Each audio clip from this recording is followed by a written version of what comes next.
On the U.S. reaction, and now joined by former U.S. Ambassador to Turkey, Mr. Robert Pearson. Mr. Ambassador, thank you very much for joining us. Now, I want to continue off where we left off with already Mustafa. How important is it for the U.S. that the Incirlik Air Base remain open? Well, as you know, the U.S. and Turkey have been cooperating very closely on the use of Incirlik Air Base, and I'm very gratified to just hear your recent report that air operations have resumed. So it is important, and it's very important for the campaign against ISIS or Daesh, and so I'm gratified to hear that news. Mr. Ambassador, now, what is the U.S., what can it do in terms of the extradition of the cleric that's in self-imposed exile in Pennsylvania?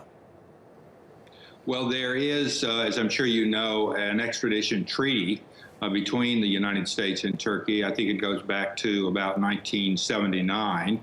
And so the proceedings will go forward pursuant to that treaty. And I'm not going to try to be an extradition expert for you today, but given Secretary Kerry's remarks and given the President's strong support for Turkey's democratically elected government, you can be certain that the United States will cooperate fully in accordance with the provisions of the treaty when there is a Turkish request that has been submitted as suggested, as required by the treaty provisions.